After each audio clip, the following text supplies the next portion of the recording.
Hola, me llamo Ramiro. Tengo 29 años y trabajo como analista financiero principal en una prestigiosa firma en el centro de Chicago. Chicago es una ciudad conocida por su viento, ese viento gélido que corta la piel y se mete hasta los huesos, especialmente cuando el invierno comienza a descender sobre los rascacielos de acero y cristal. A veces, cuando camino solo por la avenida Michigan, siento que ese frío es la única constante en mi vida, una sensación que conozco demasiado bien, no por el clima, sino por la casa donde crecí. A diferencia del caos vibrante de Nueva York o el glamour superficial de Los Ángeles, Chicago tiene una dureza honesta. Pero para mí, esta ciudad nunca se sintió como un hogar. Crecí en los suburbios ricos del norte, en una mansión de ladrillo rojo con jardines perfectamente cuidados, propiedad de quienes llamo mis padres, Rogelio y Hortensia. Sin embargo, desde que tengo uso de razón, siempre me he sentido como una pieza de rompecabezas que forzaron a entrar en una imagen a la que no pertenece. No recuerdo el día exacto en que fui adoptado. Esa historia nunca se contó con amor o celebración en mi casa. Solo se mencionaba en susurros fríos o durante los momentos en que Hortensia estaba disgustada con mis calificaciones o mi comportamiento. Te salvamos de una vida miserable, Ramiro, solía decir ella, con un tono que implicaba que mi mera existencia era una deuda impagable que tenía con ellos. Te sacamos de la nada cuando eras un bebé de 3 meses. Deberías estar agradecido cada día que respiras nuestro aire. Rogelio y Hortensia tenían mucho dinero. Vivían en una opulencia que intimidaba. Tenían 2 hijos biológicos, Braulio, 2 años mayor que yo, y Marcela, 5 años menor. Sobre el papel, en los documentos legales y en los registros escolares, yo era parte de esta familia. Pero en la realidad, en la mesa del comedor y en los corazones de quienes vivían bajo ese techo, yo era poco más que una sombra. Un proyecto de caridad que había salido mal o una inversión que no dio los rendimientos esperados. Desde muy pequeño noté que era diferente. No era solo que mi cabello castaño oscuro y mis ojos azules profundos no se parecieran en nada a los rasgos más claros y redondos de los demás miembros de la familia. La diferencia radicaba en cómo me trataban. Recuerdo vívidamente una tarde de otoño cuando tenía unos 10 años. La familia había contratado a un fotógrafo profesional para tomar los retratos anuales para las tarjetas de Navidad. Todos vestían suéteres de cachemira a juego, de un color crema inmaculado. Yo llevaba uno igual, pero me picaba la piel, como si la ropa misma supiera que yo era un impostor. Estábamos posando frente a la gran chimenea de piedra en la sala de estar. El fotógrafo, un hombre amable con gafas gruesas, estaba tratando de encuadrarnos a todos. Muy bien, familia, dijo. Ahora quiero una sonrisa grande. Todos juntos. Justo cuando el flash estaba a punto de dispararse, Hortensia levantó la mano con elegancia, deteniendo el momento. Espera un momento, dijo con esa voz suave que reservaba para los extraños. Ramiro, querido, la luz está rebotando mal en ese lado. ¿Podrías hacernos un favor? Necesitamos que sostengas el reflector plateado para que tu padre y tus hermanos salgan bien iluminados. Me quedé helado. Tenía 10 años, pero entendí perfectamente lo que estaba pasando. No era la luz. Era yo. No me querían en el centro de la foto. Pero mamá, empecé a decir. Haz lo que te dice tu madre, chico, gruñó Rogelio, ajustándose la corbata sin siquiera mirarme. Sé útil por una vez. Braulio soltó una risita cruel y Marcela me miró con indiferencia, jugando con un mechón de su cabello. Con el corazón encogido, salí del encuadre. Tomé el reflector que el asistente del fotógrafo me tendió con una mirada de lástima. Me paré a un lado, sosteniendo el disco plateado, viendo cómo mi familia sonreía, se abrazaba y brillaba ante la cámara. Ellos eran la imagen perfecta de la felicidad y el éxito. Yo era el utilero. Yo era el personal de apoyo en mi propia vida. Esa tarde aprendí una lección que me acompañaría durante décadas. En esta casa, mi papel no era ser amado. Mi papel era servir, agradecer y permanecer en los márgenes, asegurándome de que ellos brillaran mientras yo permanecía en la oscuridad. A medida que crecía, la brecha entre nosotros se hizo más profunda, convirtiéndose en un abismo imposible de cruzar. Rogelio era un hombre de negocio severo, dueño de una cadena de concesionarios de autos de lujo. Valoraba el éxito, el dinero y la imagen por encima de todo. Yo, en mi ingenuidad adolescente, pensaba que si demostraba ser capaz, si demostraba tener habilidades, tal vez él me miraría con el mismo orgullo con el que miraba a Braulio cuando ganaba un partido de fútbol. Aunque Braulio fuera un estudiante mediocre y un matón en la escuela. Tenía 16 años cuando ocurrió el incidente de la bicicleta. Era un verano caluroso y húmedo en Chicago.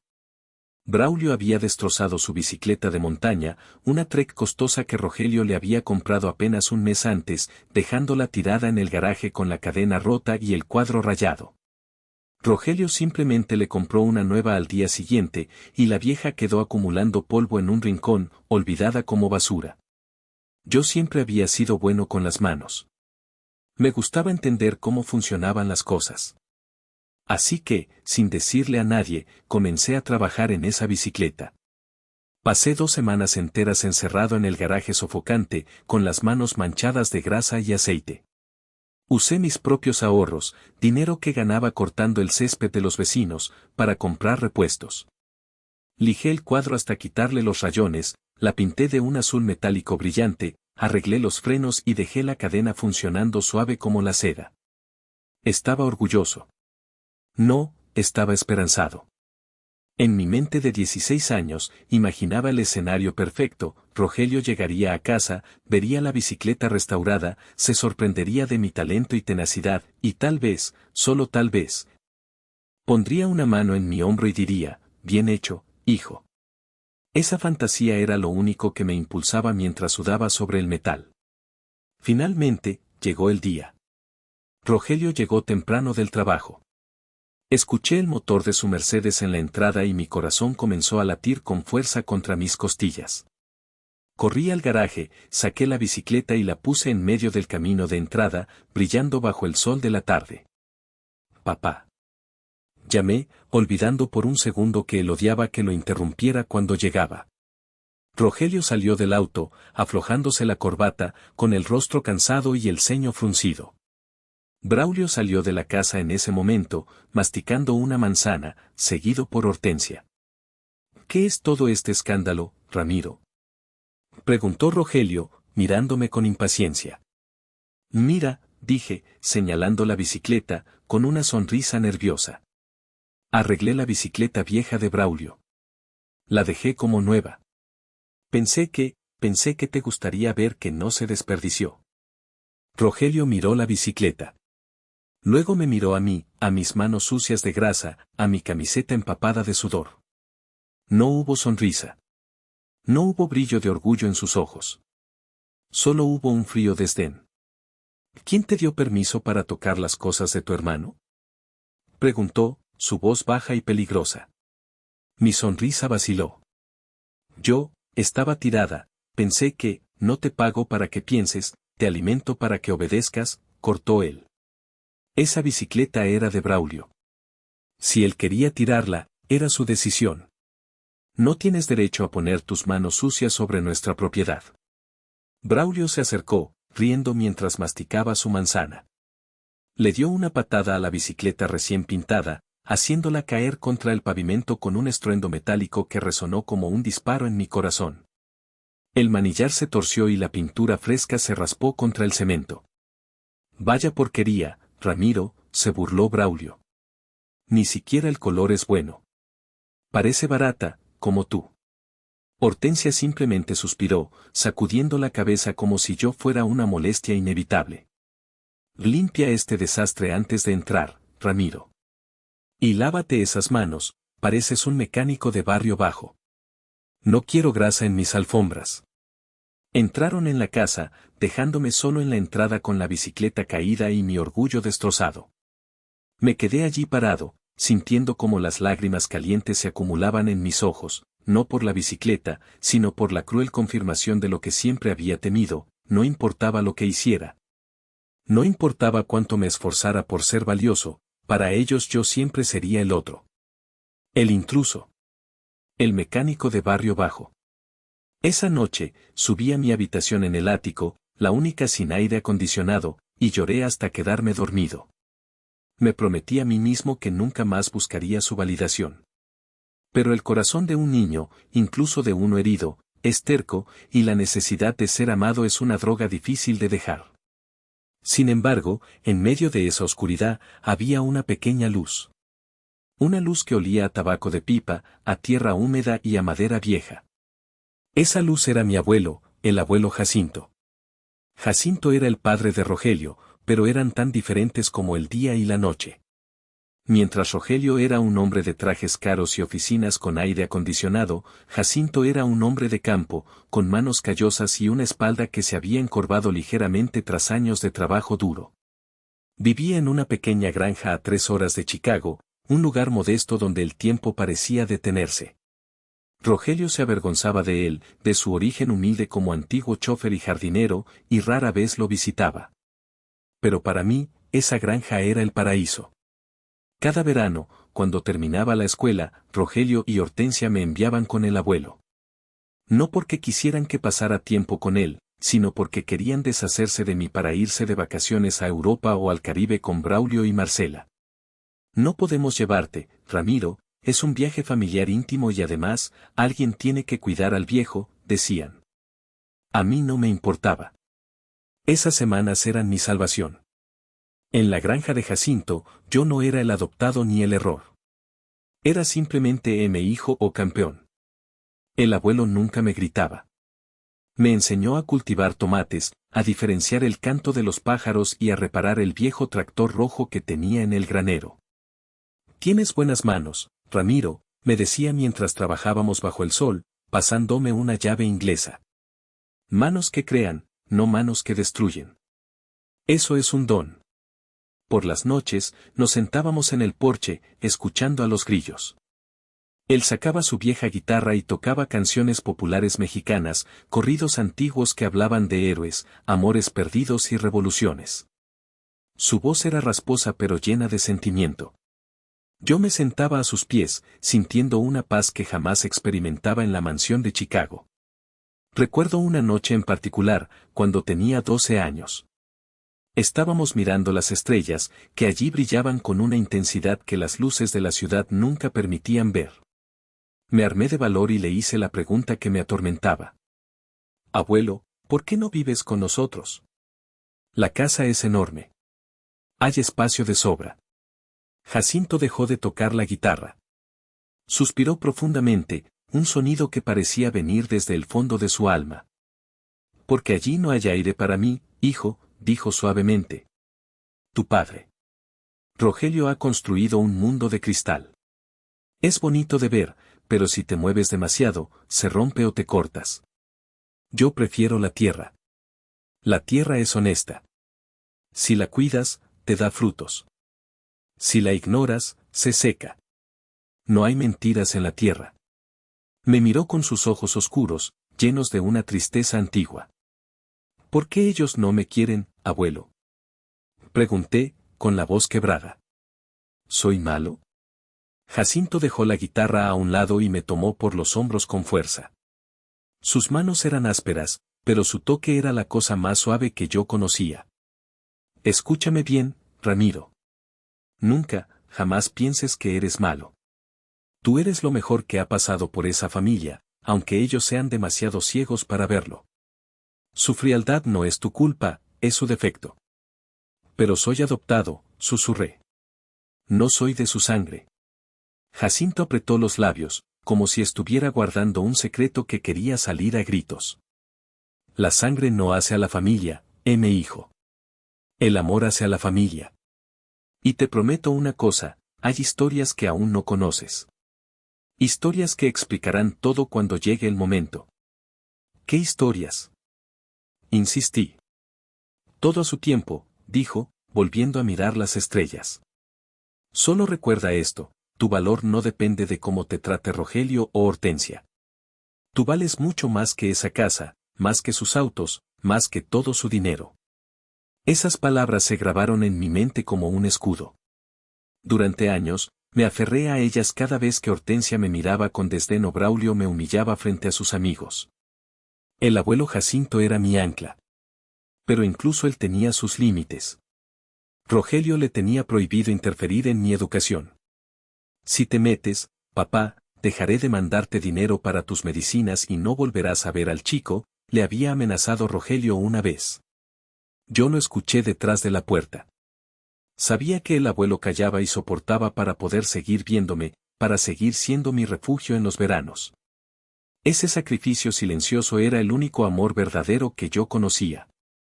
Los años pasaron y llegó el momento de ir a la universidad. Obtuve una beca completa para estudiar finanzas en la Universidad de Illinois.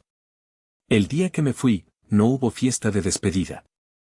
Rogelio simplemente asintió cuando le dije que me iba, y Hortensia me dijo desde la puerta, trata de no meterte en problemas.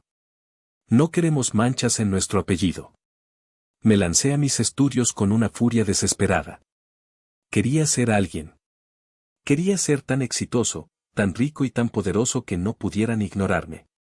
Estudiaba de día y trabajaba de noche en un bar para pagar mis gastos, porque, por supuesto, Rogelio había dejado claro que, ya que tenía una beca, no necesitaba su apoyo financiero. Me gradué con honores. Summa cum laude. En la ceremonia de graduación, busqué entre la multitud las caras de mi familia. Solo vi una, la del abuelo Jacinto, que había tomado 3 autobuses para llegar, vestido con su mejor traje, un traje pasado de moda y un poco raído, pero impecable. Rogelio y Hortensia habían enviado una tarjeta con un cheque de $50. Felicidades. Estamos ocupados con la boda de la prima de Braulio. Rompí el cheque, pero abracé al abuelo tan fuerte que casi le rompo las costillas. Estoy orgulloso de ti, muchacho, susurró él. Y eso fue suficiente. O al menos, eso me dije a mí mismo. Entré al mundo corporativo de Chicago como un tiburón. Trabajaba 80 horas a la semana. No tenía vida social, no tenía novias, no tenía hobbies. Solo números, análisis de mercado y proyecciones de crecimiento. Mis colegas empezaron a llamarme Ramiro de Hierro porque nunca parecía cansarme y nunca mostraba emociones. Gané dinero. Mucho dinero. Me compré un apartamento elegante en el centro, me compré trajes italianos a medida. Y entonces, cometí el error de intentar comprar su amor. Empecé a enviarles dinero. Cada mes, transfería el 30% de mi sueldo a la cuenta de Hortensia. No porque lo necesitaran, Rogelio seguía siendo rico, sino porque sentía esa maldita deuda de gratitud que me habían inculcado. Quería demostrarles que su inversión había valido la pena. Quería que dijeran gracias. Nunca lo hicieron. Hortensia aceptaba el dinero como si fuera un tributo que le correspondía por derecho divino. Marcela, mi hermana menor, que ahora tenía 24 años y vivía de fiesta en fiesta, me escribía de vez en cuando. Hola hermanito, vi un bolso Chanel divino. ¿Me lo compras? Papá dice que ya gasté mi mesada. Por fin 2. Yo se lo compraba. Transfería los $3,000 y esperaba un mensaje de cariño. Lo único que recibía era una foto en Instagram de ella con el bolso y la leyenda, regalos de la vida. Soy una chica con suerte. Almohadilla blessed, almohadilla familia. Ni una mención a mí. Yo le daba me gusta a la foto, sintiendo un agujero en el estómago. Era patético. Yo era un hombre de 29 años, respetado en mi industria, temido por mis competidores, pero seguía siendo ese niño de 10 años sosteniendo el reflector, desesperado porque alguien le dijera que pertenecía a la foto. Este año, decidí jugar mi última carta. Había sido ascendido nuevamente. Mi bonificación anual había sido sustancial. Se acercaba el Día de Acción de Gracias, la festividad familiar por excelencia en Estados Unidos. Pensé, si organizo la cena perfecta, si les doy una experiencia de lujo que ni siquiera ellos suelen permitirse, tendrán que reconocerme. Tendremos una velada agradable y finalmente seremos una familia. Era una ilusión estúpida, lo sé ahora. Pero la soledad te hace creer mentiras hermosas. Reservé una mesa para 6 personas en Le Ciel, el restaurante francés más exclusivo de Chicago, ubicado en el piso 95 de un rascacielos con vistas panorámicas a la ciudad y al lago Michigan. La lista de espera era de 6 meses, pero moví cielo y tierra, y pagué un soborno considerable al maitre, para conseguir la mejor mesa en la noche de Acción de Gracias. El precio del menú degustación era de $500 por persona, sin incluir el vino. Escribí las invitaciones a mano, con tinta dorada sobre papel de alto gramaje. Queridos papá, mamá, Braulio, Marcela y abuelo. Me gustaría honrarlos con una cena especial este año. Por favor, permítanme agradecerles por todo lo que han hecho por mí. Fui personalmente a la mansión para entregar las invitaciones. Hortensia tomó el sobre con 2 dedos, como si pudiera estar sucio. ¿Leciel?, dijo, arqueando una ceja perfectamente depilada. Vaya, Ramiro, parece que te va bien. ¿Estás seguro de que puedes pagarlo? No queremos tener que ir a lavar platos si tu tarjeta rebota. Puedo pagarlo, mamá, dije, conteniendo mi irritación. Quiero que sea especial. Por favor, vengan. Bueno, veremos, dijo Rogelio, sin levantar la vista de su periódico. Braulio tenía planes con unos amigos, pero supongo que podemos hacer un hueco. La comida francesa no está mal. Llamé al abuelo por teléfono. Su reacción fue muy diferente. Veme, hijo, no tienes que gastar tanto dinero en nosotros. Unos tacos en tu casa serían suficientes para mí. Lo sé, abuelo. Pero quiero hacerlo. Quiero verlos a todos juntos. Quiero que estén orgullosos. Hubo un silencio al otro lado de la línea. Está bien, Ramiro. Si eso es lo que quieres, ahí estaré. Aunque tenga que ir caminando. Los días previos a la cena, me sentí extrañamente ansioso. Confirmé la reserva 3 veces. Pedí que prepararan el foie gras que le gustaba a Rogelio y que tuvieran lista una botella de Chateau Margaux de 1995 que sabía que era el favorito de Hortensia. Me compré un traje nuevo, azul marino, y me corté el pelo. Me miré al espejo y me dije, esta noche cambia todo. Esta noche dejas de ser la sombra. Qué equivocado estaba. No sabía que esa noche, efectivamente, todo cambiaría, pero no de la manera que yo esperaba. Esa noche sería el fin de mi vida tal como la conocía. Llegué al restaurante a las 17:30, media hora antes de la reserva. El lugar era espectacular. Las luces de la ciudad comenzaban a encenderse abajo como un mar de diamantes. El interior era cálido, con velas parpadeando en cada mesa, manteles de lino blanco inmaculado y música de piano suave flotando en el aire. El maitre me llevó a mi mesa, la mejor del lugar, justo al lado del ventanal. Una mesa para 6, señor Valdés, dijo, usaba el apellido de mi familia adoptiva, Valdés. Todo está listo según sus instrucciones. Gracias, respondí, sintiendo un nudo en el estómago. Mi familia llegará a las 6. Me senté y pedí un agua con gas. Miré mi reloj. 17:45, todo estaba perfecto. A las 18, las puertas del ascensor se abrieron varias veces, pero no eran ellos. Eran otras familias, padres con hijos, abuelos, parejas. Todos venían sonriendo, sacudiéndose la nieve de los abrigos, abrazándose. El restaurante comenzó a llenarse. El murmullo de las conversaciones felices y el tintineo de los cubiertos empezaron a crear una atmósfera festiva. 18:15, nadie había llegado. Seguro es el tráfico, pensé. Chicago en Acción de Gracias es una pesadilla. Envié un mensaje al grupo de WhatsApp que teníamos, donde rara vez contestaban. Ya estoy aquí. La vista es increíble. Los espero. Nadie respondió. Ni siquiera el doble cheque azul. 18:30, el restaurante estaba lleno. Solo mi mesa, una isla grande y vacía en medio del salón, permanecía desocupada excepto por mí. Sentí las miradas de los comensales vecinos. Una señora mayor en la mesa de al lado me miró con curiosidad y luego susurró algo a su esposo. Sentí que el calor subía a mis mejillas. Llamé a Braulio. Su teléfono fue directo al buzón de voz. Llamé a Marcela. Sonó y sonó hasta que se cortó. 18:45, el camarero se acercó, con una expresión vacilante. Señor, ¿desea que empecemos a servir los aperitivos mientras espera? ¿O tal vez una copa de vino? No, gracias, dije, mi voz sonando extrañamente ronca. Esperaré un poco más. Ya deben estar por llegar. 19, una hora de retraso. El nudo en mi estómago se había convertido en una piedra pesada. Miré a mi alrededor. En la mesa de la izquierda, una familia brindaba. Un padre le estaba cortando la carne a su hija pequeña. Se reían. Se veían tan normales. Tan felices. Sentí una punzada de envidia tan aguda que casi me doblo del dolor.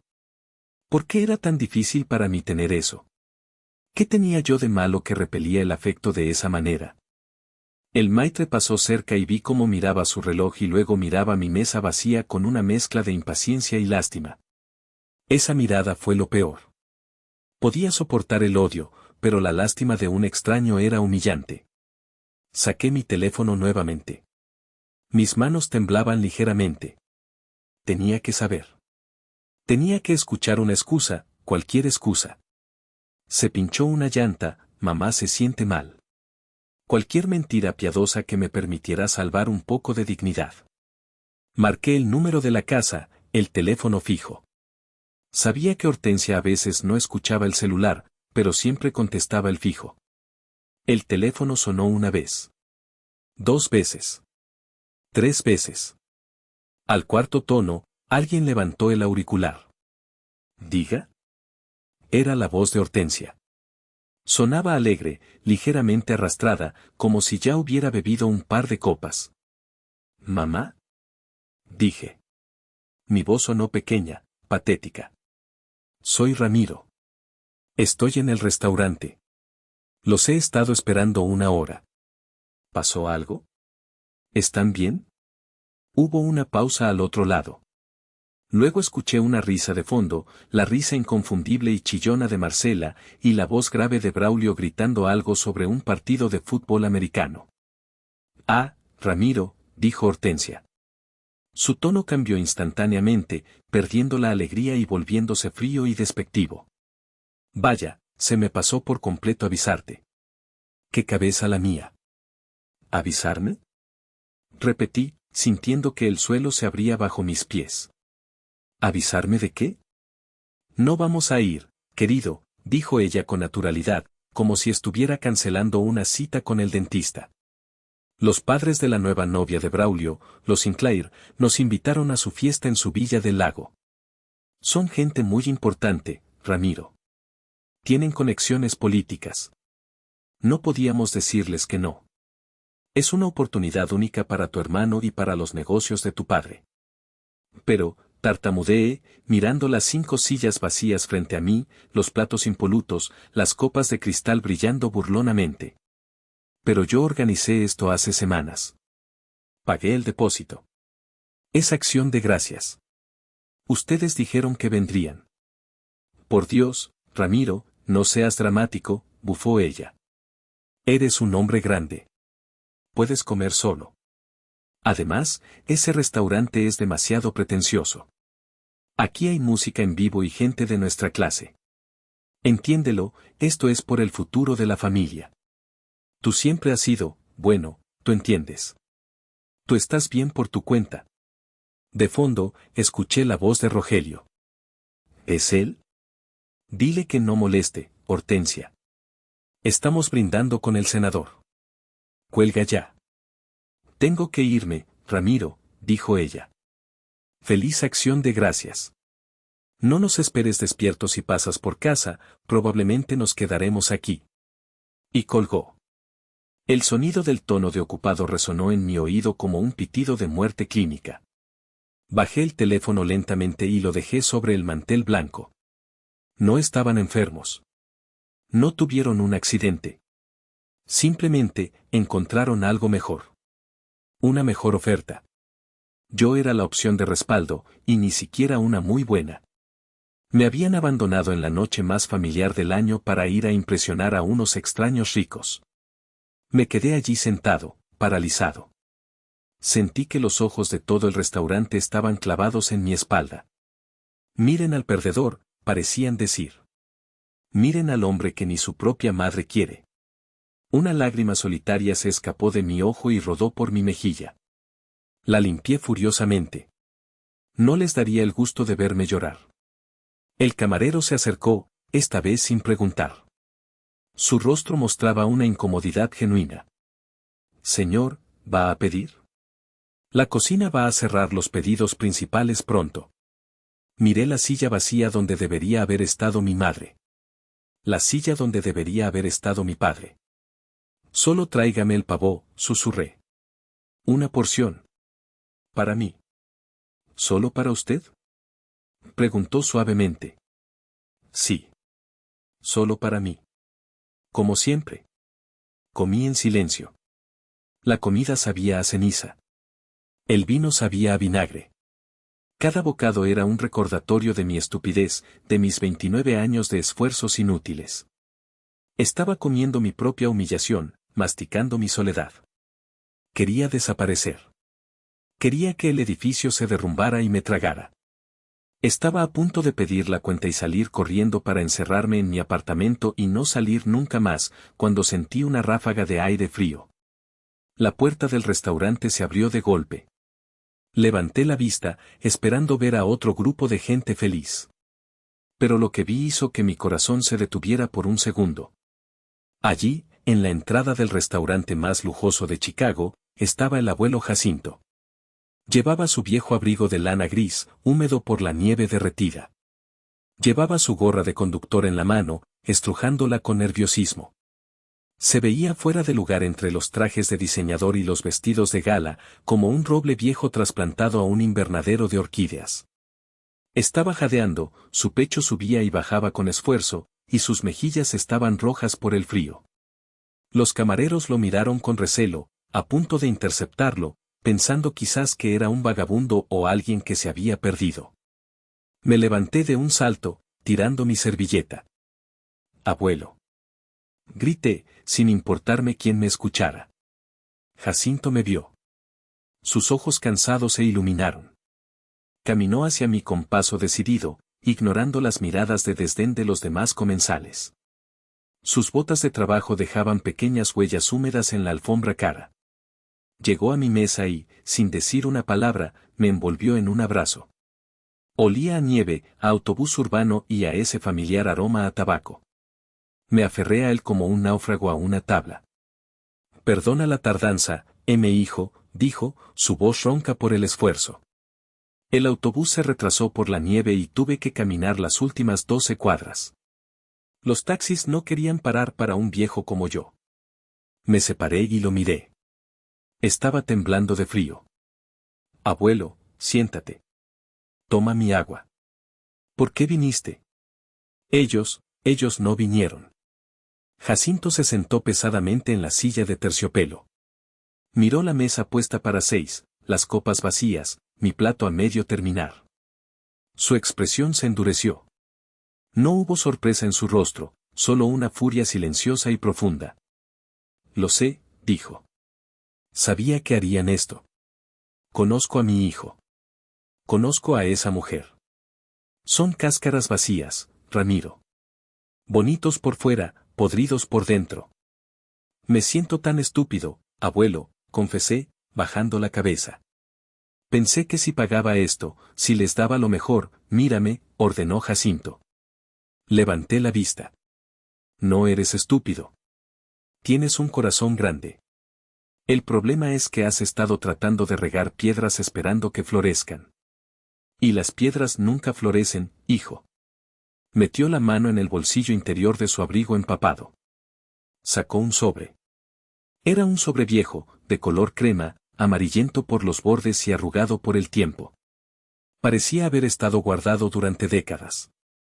Lo puso sobre el mantel blanco, empujándolo hacia mí entre las velas. «He guardado esto durante 29 años», dijo Jacinto.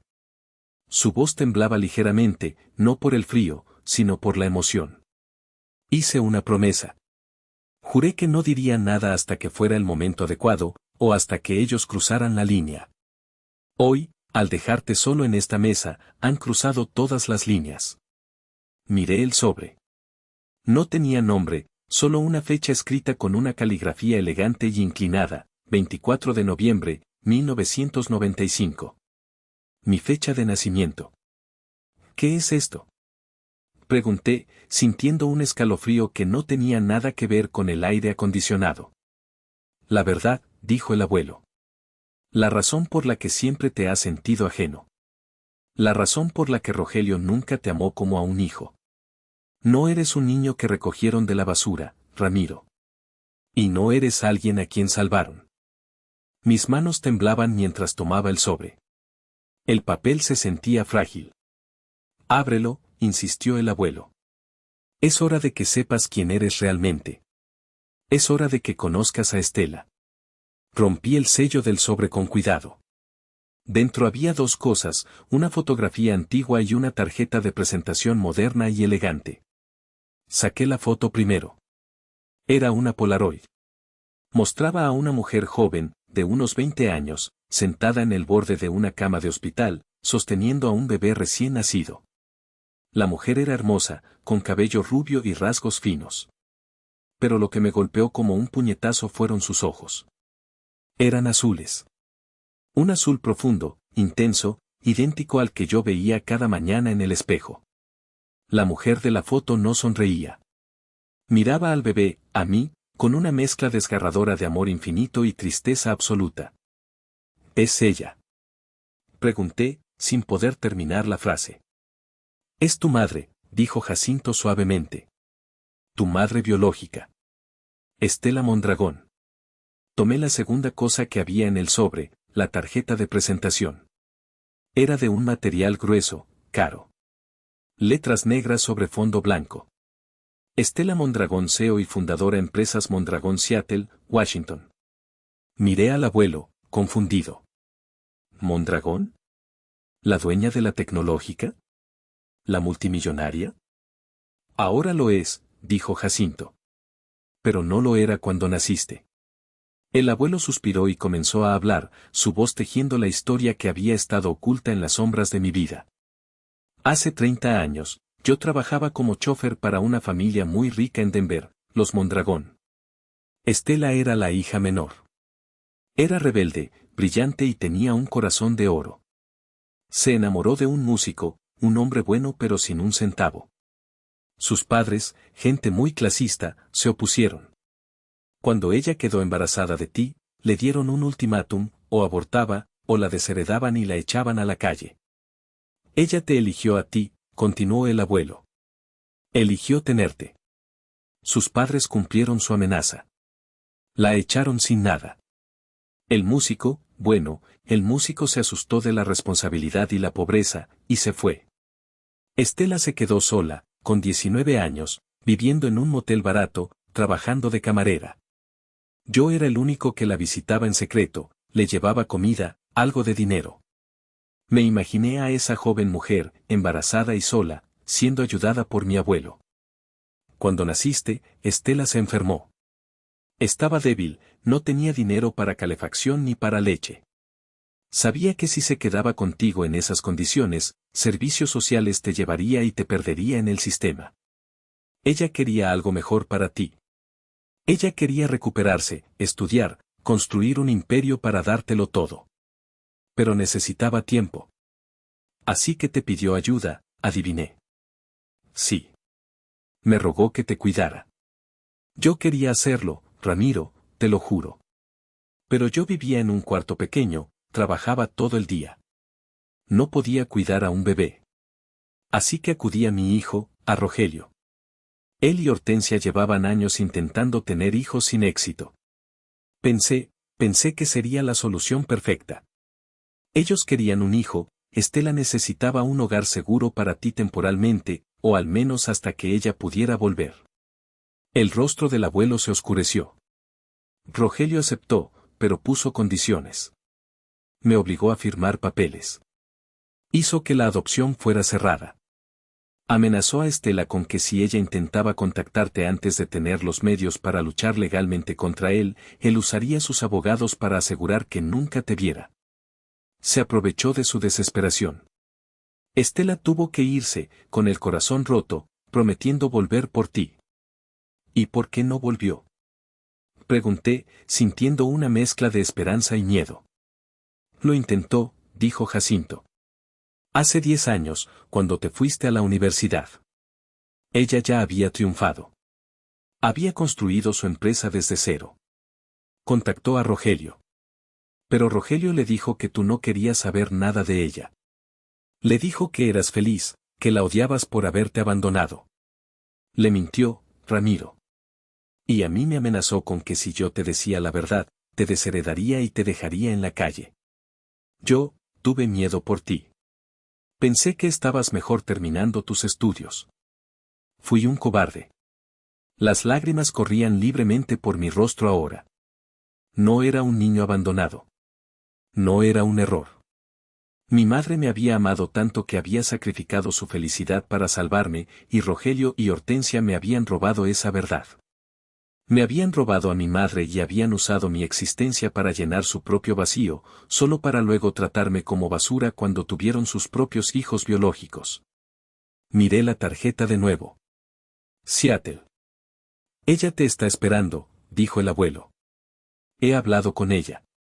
Nunca dejó de buscar una manera de llegar a ti sin destruirte la vida.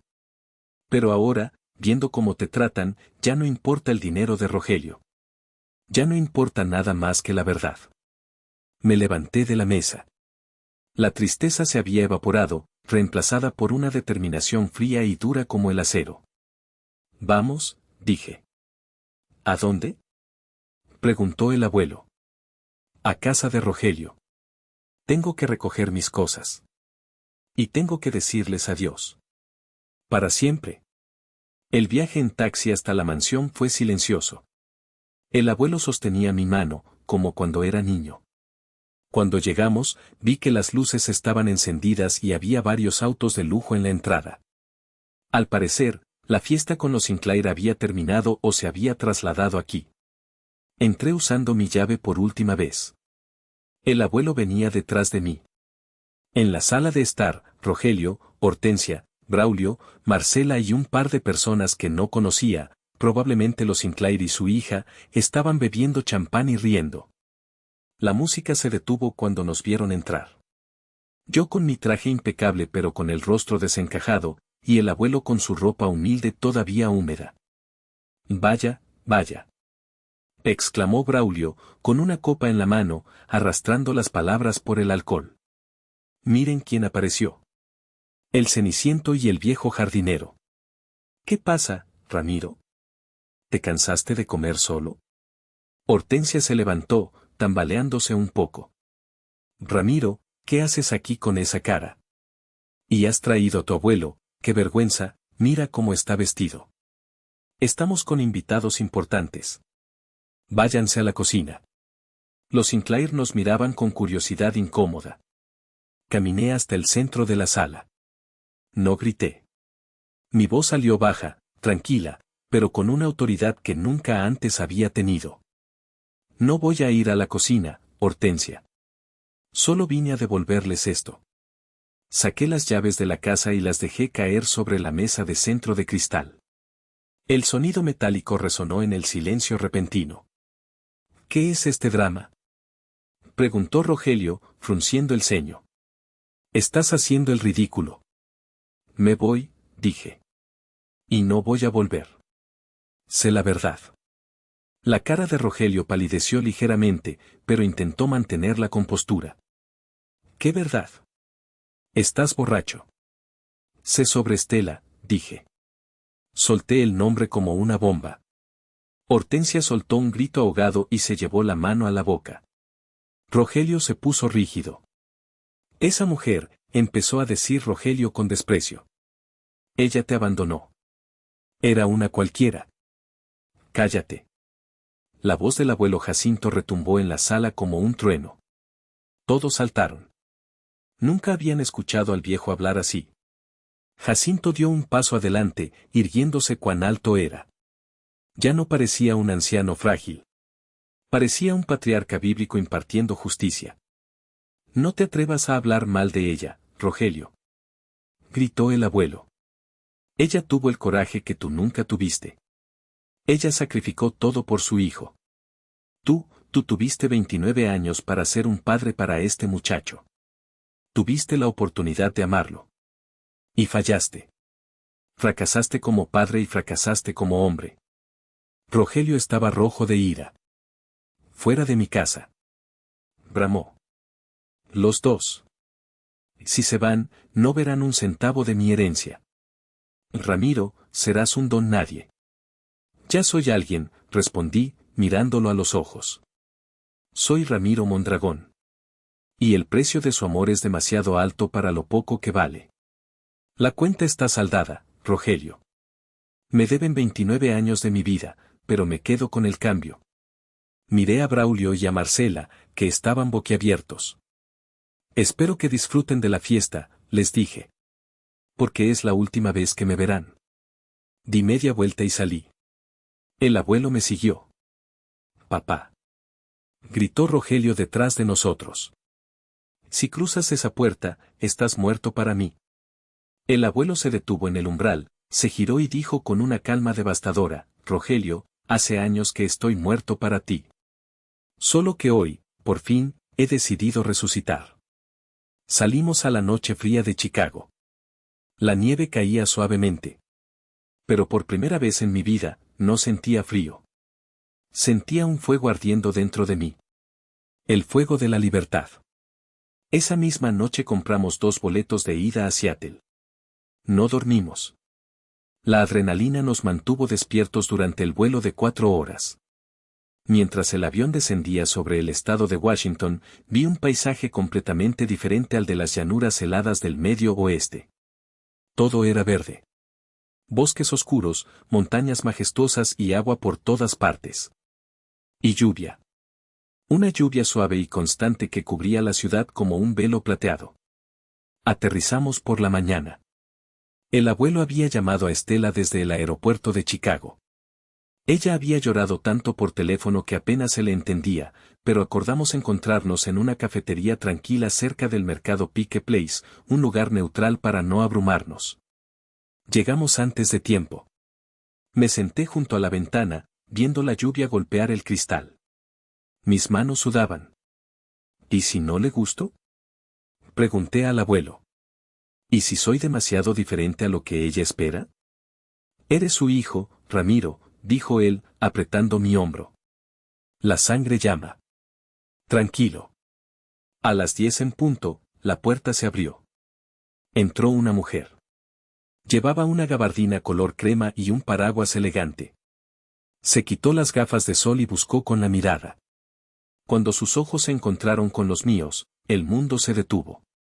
Era ella. La mujer de la foto, pero con algunas arrugas más alrededor de los ojos y un aire de autoridad y elegancia que intimidaba. Pero la mirada era la misma. Tristeza mezclada con una esperanza desesperada. Se acercó a la mesa. Yo me puse de pie. Mis piernas parecían de gelatina. Ella se detuvo a 1 metro de mí. No dijo nada. Solo me miraba, escaneando mi rostro, mis manos, mi postura. Luego, sus ojos se llenaron de lágrimas.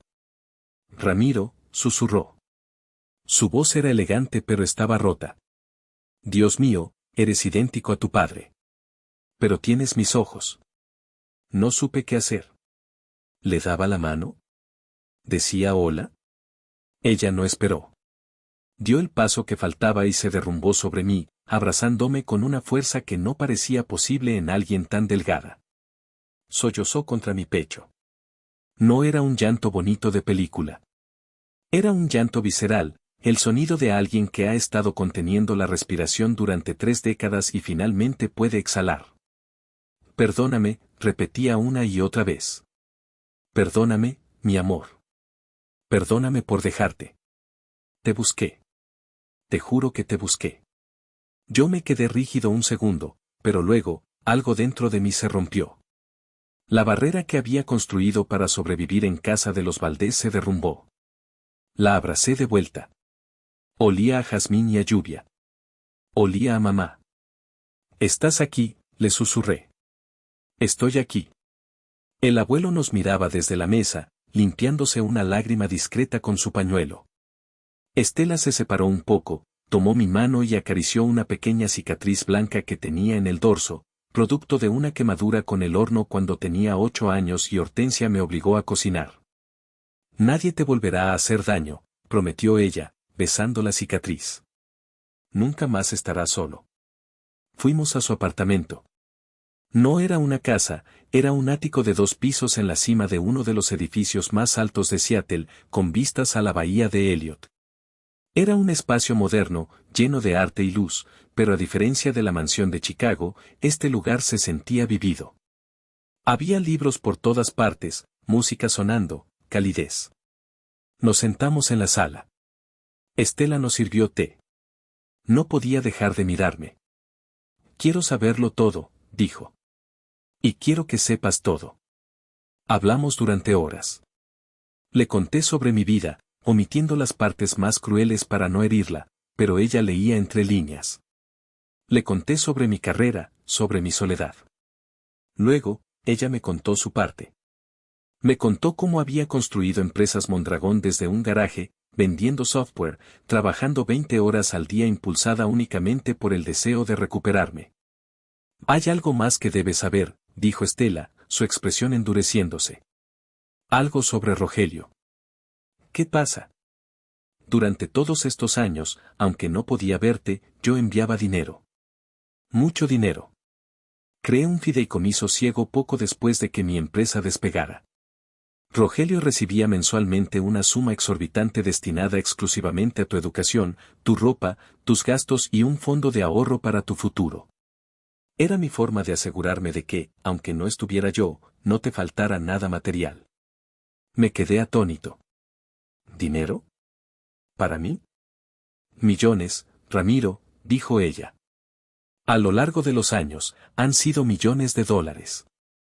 Sentí una náusea repentina. Pensé en mi ropa de segunda mano cuando era niño. Pensé en cómo tuve que trabajar de camarero para pagar mis libros en la universidad mientras Rogelio decía que no me daría ni un centavo. Pensé en la bicicleta vieja que reparé porque no me compraban una nueva. Pensé en Braulio conduciendo un BMW a los 18 años y Marcela con sus bolsos Chanel. Se lo gastaron, dije, mi voz temblando de rabia. Se gastaron mi dinero en ellos mismos. En sus autos, en sus viajes, en sus hijos biológicos. Sí, dijo Estela. Mis abogados lo han confirmado. Rogelio malversó el fondo. Te hizo vivir en la austeridad mientras él vivía como un rey con el dinero que era para ti. Te hizo sentir que eras una carga financiera para ellos, cuando en realidad, tú eras quien financiaba su estilo de vida. La rabia que sentí fue diferente a la del restaurante. Aquella era una rabia triste. Esta era una rabia justa. Me habían robado no solo el amor, sino también mi vida. Me habían hecho sentir culpable por existir, mientras me saqueaban. ¿Qué vamos a hacer? Pregunté. Estela me miró. Ya no era solo la madre llorosa. Ahora era el aseo implacable. Lo que tú quieras, hijo. Tengo un equipo de abogados que son tiburones. Podemos destruirlos. Podemos demandarlos por fraude, malversación y daños. Podemos dejarlos en la calle. Solo di la palabra. Miré al abuelo. Él estaba serio, esperando mi decisión. Pensé en Rogelio y Hortensia. Pensé en su vanidad. No quiero su dinero, dije lentamente. Quiero que sepan que yo sé. Y quiero que pierdan lo que más aman, su estatus. Recupéralo todo, mamá. Hasta el último centavo. Los meses siguientes fueron un torbellino. Me mudé a Seattle. El abuelo también. Estela le preparó una habitación enorme con un balcón donde él instaló un huerto urbano. Ver al abuelo cultivar tomates y chiles con el fondo de la aguja espacial de Seattle era una imagen surrealista pero hermosa. Estela quería darme un puesto de vicepresidente en su empresa. Es tuyo, me dijo. Todo esto será tuyo algún día. Pero yo negué con la cabeza. No, mamá. Toda mi vida me han hecho sentir que no merezco lo que tengo. Quiero ganármelo. Quiero saber que estoy aquí por quien soy, no por ser tu hijo. Eres terco, dijo ella, sonriendo con orgullo. Igual que yo. Entré a trabajar en Empresas Mondragón como analista senior, bajo un seudónimo temporal para evitar el favoritismo. Trabajé duro, pero esta vez era diferente. No trabajaba para huir del dolor, trabajaba para construir algo. Y al final del día, regresaba a un hogar donde me esperaban con una cena caliente, risas y conversaciones reales. Mientras tanto, en Chicago, el infierno se desataba. Los abogados de Estela cayeron sobre Rogelio como una plaga bíblica. Auditorías, demandas, congelación de cuentas.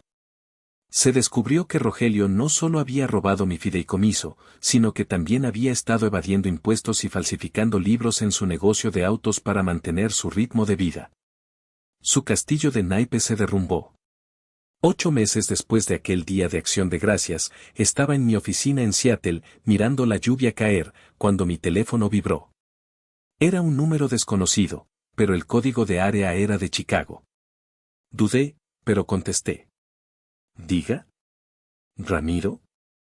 Era la voz de Hortensia. Pero no era la voz arrogante que yo conocía. Sonaba rota, desesperada, vieja. Hortensia, dije fríamente. Te dije que no volvieras a llamar. Por favor, hijo, no cuelgues, sollozó ella. Estamos desesperados. Nos han quitado la casa. El banco, tus abogados, nos han quitado todo. Estamos viviendo en un motel en las afueras. Tu padre tuvo un preinfarto por el estrés. Escuché su llanto y esperé sentir algo. Lástima, quizás. O culpa. Pero no sentí nada. Solo un vacío indiferente. ¿Y qué quieres que haga? Braulio. Braulio se metió en problemas, continuó ella, hablando rápido. Con las cuentas congeladas, pidió dinero a gente mala para apostar, pensando que recuperaría lo perdido. Ahora lo están buscando.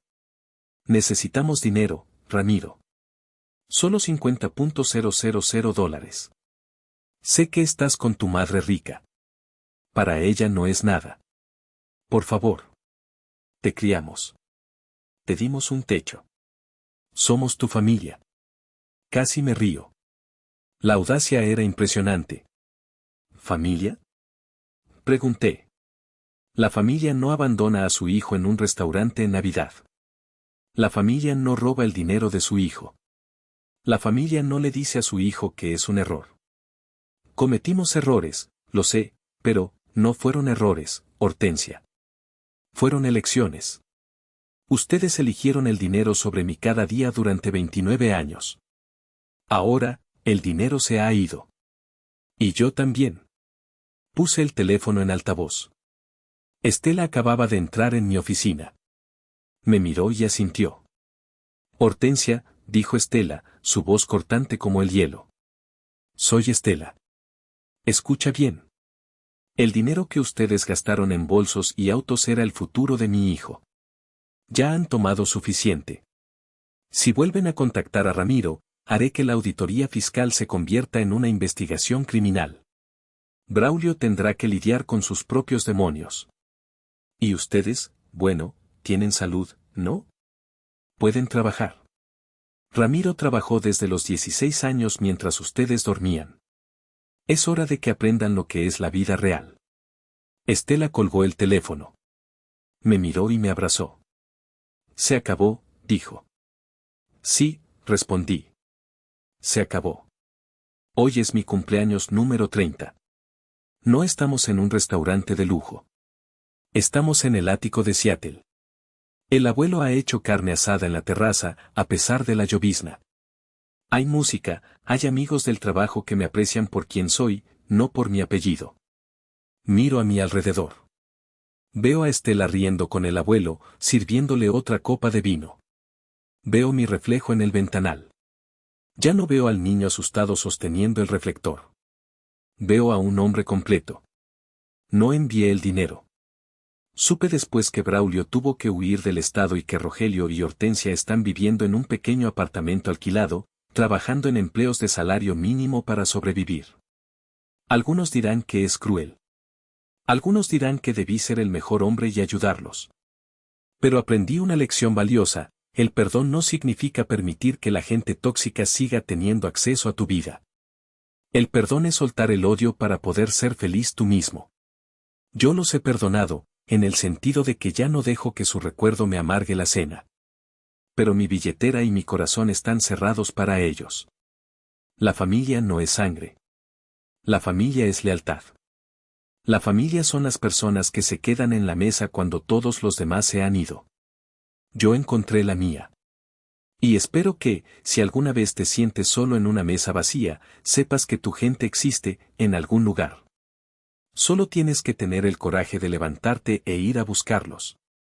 Yo decidí no enviar ni un centavo para salvar a mi familia adoptiva de la ruina, incluso cuando estaban desesperados.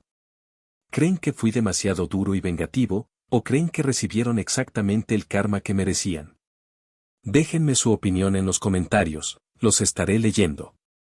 Gracias por acompañarme en esta historia. Si te has emocionado con el abuelo Jacinto y crees que cada uno cosecha lo que siembra, por favor dale me gusta a este video y suscríbete al canal. Nos vemos en la próxima historia.